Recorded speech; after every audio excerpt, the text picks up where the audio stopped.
ప్రభువైన యేసుక్రీస్తు నామమున ఆ యొక్క సమయమందు అందరికీ వందనాలు. ఒక ప్రాముఖ్యమైన అంశం ధ్యానం చేయాలని ఆశ కలిగి ఉన్నాను. హమాస్ ఇజ్రాయెల్ యుద్ధం చాలా పరిస్థితులను మార్చివేసింది. సెక్యులర్ వరల్డ్, ఈ లౌకిక ప్రపంచంలో అనేకమైన మార్పులు త్వరలో తీసుకురాబోతుంది. అవి భవిష్యత్తులో మనం చూస్తాం. అంతేకాకుండా స్పిరిచువల్ వరల్డ్, క్రైస్తవ ప్రపంచంలో కూడా రకరకాలైన ఆలోచనలు, వివాదాలకు ఈ చిన్న యుద్ధం ఒక కేంద్ర బిందువుగా ఉంది. మరి ముఖ్యమైన అంశం ఏంటంటే, ఈనాడు చాలామంది పేరుగాంచిన పెద్దలు, ఎన్నో సంవత్సరాల నుంచి దేవుని బోధకులుగా ఉన్నవారు ఇజ్రాయెల్ గురించి ఆలోచించాల్సిన అవసరం లేదు.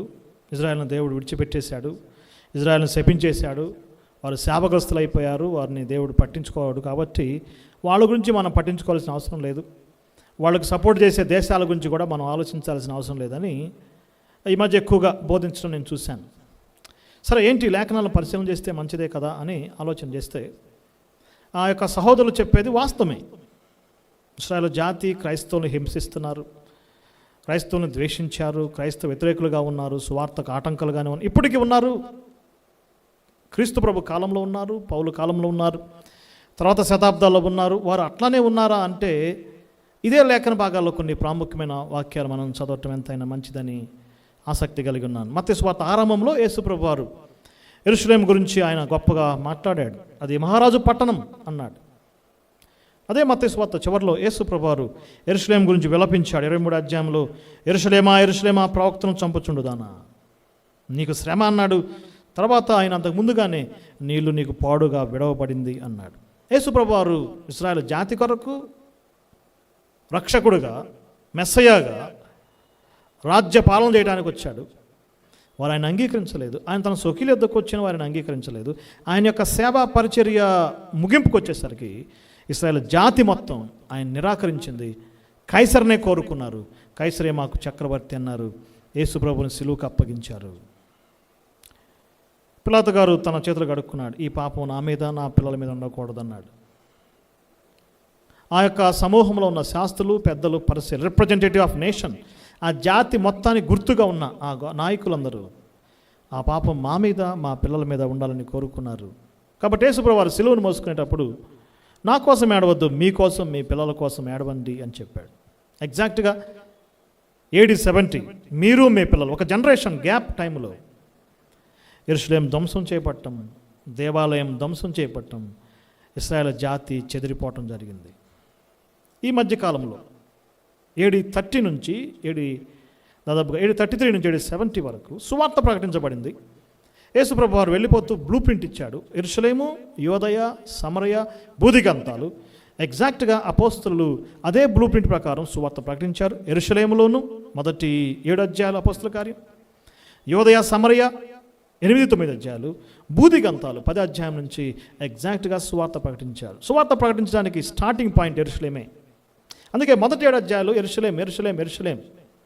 AD 70 ఎప్పుడైతే ఆ నేలమట్టం అయిపోయిందో, యెరూషలేం లేకుండా పోయింది, అంటే ప్రజలు లేకుండా పోయారు, ఇక యెరూషలేంలో సంఘం లేకుండా అయిపోయింది. కానీ ఆయా దేశాల్లో యోధా జాతి నిష్ట కలిగిన యూదులు ఉన్నారు. ఏథెన్స్ పట్టణం, ఫిలిప్పీ పట్టణం, ఏ పట్టణం పోయినా అపోస్తలైన పౌలు, అక్కడ భక్తి కలిగిన యూదులు అపోస్తలైన పౌలు చెప్పే కొత్త బోధన అంగీకరించలేదు, సువార్తకు ఆటంకాలుగా ఉన్నారు. తెస్సలోనిక పత్రికలో ఒక మంచి మాట మనం చూస్తున్నాము. ఎక్కువగా ఈ యొక్క వాక్యాన్ని ఉదాహరిస్తారు సహోదరులు.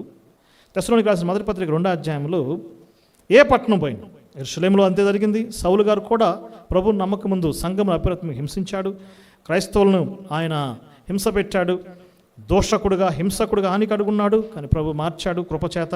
2వ అధ్యాయంలో ఒక మంచి మాట ఉంటుంది. 2వ అధ్యాయం 14 వచనంలో, తెస్సలోనికలో సువార్త ప్రకటించినప్పుడు తెస్సలోనిక పట్టణస్థులు విగ్రహాలను పూజించారు. రోమ్ తర్వాత వాళ్ళకి ముఖ్య పట్టణం అది. అపోస్తలైన పౌలు వాళ్ళ టీం సువార్త ప్రకటించినప్పుడు మొదటి అధ్యాయం 4-5 వచనాల్లో శక్తితోనూ పరిశుద్ధాత్మ నిశ్చయతతో ప్రకటించారు. సువార్త విన్నారు, కానీ ఆ పట్టణంలో ఉన్న యూదులు ఎన్నో శ్రమలు పెట్టారు. ఈ విషయాలు అపోస్తల గారు 17 అధ్యాయాలు ఉంటాయి. వారిని ఉద్దేశించి అంటున్నాడు, యూదులు ప్రవక్తలను చంపారు, మీరు రక్షణ పొందకుండా మాకు ఆటంకం కలగజేశారు. కాబట్టి వారు దేవునికి విరోధులను, మనుషులందరికి ఇష్టం, దేవునికి ఇష్టలు కాని వారును, మనుషులందరికి విరోధులు. ఇది జాతిని ఉద్దేశించి కాదు స్నేహితులారా. ఇశ్రాయేలు జాతి అంత ఎట్లా ఉంది అంటే కాదు. మత ప్రవిష్ణులు, మతాసక్తి కలిగిన సౌలు లాంటి వారు సువార్త ఆటంకాలు ఉన్నారు. ఈ క్రొత్త బాధ చేయకుండా ఆటంకపరిచారు. ప్రతి పట్టణంలో ఉంది. సేమ్ టు సేమ్ ఈనాడు కూడా ప్రపంచవ్యాప్తంగా ఉన్న అమెరికా, యూరప్, ఇజ్రాయెల్ దేశంలో కూడా సువార్త పాటించడానికి వాళ్ళు ఆటంకాలుగానే ఉన్నారు. కానీ వాళ్ళ చరిత్ర అయిపోయిందా అంటే కాదు. అపోస్తలుడైన పౌలు రోమాపత్రిక 11వ అధ్యాయంలో ఒక ముఖ్యమైన మాట అంటున్నాడు. ఆ సహోదరులకి ఈ వాక్యాలు పెద్దగా రుచించవు. ఇశ్రాయేలు చరిత్ర అయిపోయింది, ఇక వాళ్ళ గురించి పట్టించుకోవాల్సిన పని లేదన్న వాళ్ళు ఈ వాక్యాల విషయమై ఏం మాట్లాడరు. కానీ వాస్తవాన్ని పరిశీలన చేస్తే ఒక మంచి మాట అపోస్తలుడైన పౌలు అంటున్నాడు. 11వ అధ్యాయం 1వ వచనం, అలాగైనా నేనేమందును, దేవుడు తన ప్రజలను విసర్జించిన అట్లనరాదు. నేను అబ్రహాము సంతానం, నేను బెన్యామిను వంశంలో పుట్టినవాడు, గోత్రంలో పుట్టినవాడును. ఇంకొక మాట మనం చూద్దాం. అపోస్తల కార్యం గ్రంథం 15వ అధ్యాయం, ఇది కూడా చాలా కీలకమైన వాక్య భాగం.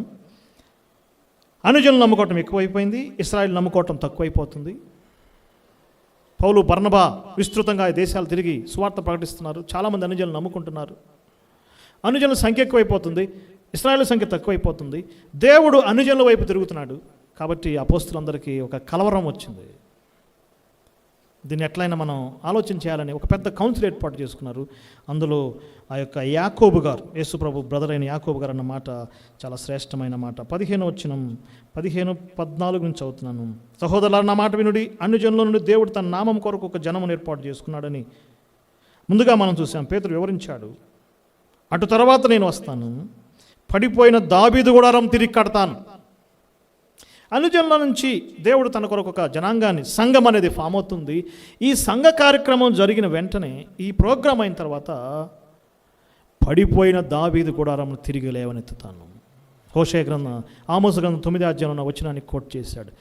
దావీదు గుడారం తిరిగి లేపబడిద్ది. ఇశ్రాయేలు జాతి రివైవ్ చేయబడుతుంది. ఇది రోమాపత్రిక 11వ అధ్యాయంలో అపోస్తలుడైన పౌలు అంటున్నమాట. 9వ అధ్యాయం రోమా 9 వాళ్ళ గతం, రోమాపత్రిక 10వ అధ్యాయం వాళ్ళ ప్రస్తుతం, రోమాపత్రిక 11 వాళ్ళ భవిష్యత్తు, వాళ్ళ యొక్క ఫ్యూచర్. దేవుడు వారిని విసర్జించలేదు, దేవుడు వారి వైపు తిరిగే టైం వచ్చింది.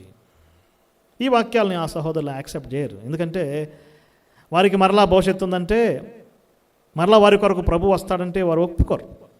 మరలా యేసు ప్రభు భూమి మీదకి రావటం జరగని పని అని వాళ్ళ సిద్ధాంతానికి అది వ్యతిరేకం. కాబట్టి ఈ వాక్య భాగాలు వారికి రుచించవు. కానీ స్నేహితులారా, చరిత్రలో ఏం జరిగిందో మనందరికీ బాగా తెలుసు.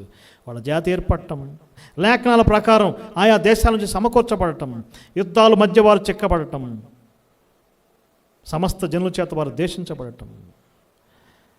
ఒకరోజు వారు ప్రభు వైపు తిరుగుతారు. 11వ అధ్యాయం సారాంశం అదే. మరలా వారు అంటుకట్టబడతారు. దేవుడు వారి భక్తిహీనతను తీసివేస్తాడు, వారిని శాంక్టిఫై చేస్తాడు, వారిని శుద్ధి చేస్తాడు. 36వ అధ్యాయం ఎహెజ్కేలు గ్రంథంలో ఉన్న సారాంశం అదే. వారి అపవిత్రత తీసివేస్తాడు. అన్కండిషనల్గా దేవుడే వారి పట్ల జాలి చేసుకుంటాడు. ప్రవక్తల గ్రంథాల సారాంశం అదే. రెబలియన్, తిరుగుబాటు చేశారు. రుయన్, నాశనం అయిపోతున్నారు వాస్తవమే. కానీ రిపెంట్, పశ్చాత్తాపడతారు, రిస్టోర్ అవుతారు. దేవుడు వారిని సమకూరుస్తాడు. ఇశ్రాయేలు జాతి సమకూర్చబడిద్ది, వారి భక్తిహీనత తీసివేయబడిద్ది. అందుకే లేఖనాల ప్రకారంగా వారి పట్ల దేవుడు నెరవేరుస్తున్నాడు. మన కళ్ళ ముందే ఈ ప్రవచనం నెరవేరుతున్నందుకు ప్రభువును స్తుతించాలి. వారికి హోప్ ఉంది. రేపు ప్రభువైన యేసుక్రీస్తు వారు దావీదు కుమారుడుగా పాత నిబంధనలో చెప్పిన అనేకమైన ప్రవచనాలు, లేఖనాల ఆధారంగా వారికి రాజ్యం ఇవ్వడానికి వస్తాడు. అవి జరుగుతాయి. మనం ఆ ప్రవచనాల కొరకు ఎదురు చూస్తున్నాం. మన కళ్ళ ముందు జరుగుతున్నాయి. కాబట్టి ఇజ్రాయేల్ జాతిని విడిచిపెట్టాడని కొంతవరకే కొన్ని వాక్య భాగాలు తీసుకుని చెప్పటం వాస్తవం కాదని నేను అంటున్నాను. పరిశోధన చేయండి, చరిత్ర చదవండి, హిస్టరీ, లేఖనాలు కంపేర్ చేయండి. వాళ్ళకున్న హోప్ ఏంటో, వారి పట్ల దేవునికున్న ప్రణాళిక ఏంటనేది మనం అర్థం చేసుకోవాలి.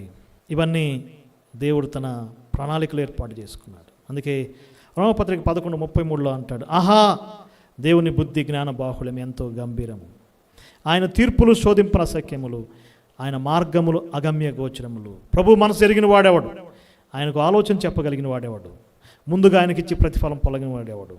సమస్తము ఆయన మూలమును, ఆయన ద్వారాను, ఆయన నిమిత్తము కలిగను. It is a program. ఇదొక ప్రణాళిక. మనకు అర్థమైనా అర్థం కాకపోయినా, మనం దాన్ని అంగీకరించకపోయినా, డియర్ బ్రదర్స్ అండ్ సిస్టర్స్, ఆయన తన ప్రణాళిక నెరవేరుస్తాడు. వారికి ఫ్యూచర్ ఉంది. దేవుడు వారిని సమకూరుస్తాడు. కానీ మనం క్రైస్తవులంగా ఈ లోకంలో మనం సాక్షులుగా జీవించాలి, సువార్త ప్రకటించాలి, అనేక ఆత్మలు సంపాదించాలి. వారికంటే ముందుగా మనం సంఘం ఎత్తబడుతుంది. ఎనీ మూమెంట్ మన ప్రభు మన కొరకు రాబోతున్నాడు. చర్చ్ ప్రణాళిక అయిపోయిన తర్వాత దేవుడు ఇశ్రాయేలు వైపు తిరుగుతాడు. చాలా వాక్య భాగాలు దేవుని వాక్యాలు మనం చూడొచ్చు. ఈ చిన్న వివరణ మీకు మేలు కలిగిద్దని విశ్వసిస్తున్నాం. దేవుడి వాక్యాన్ని దీవించును గాక.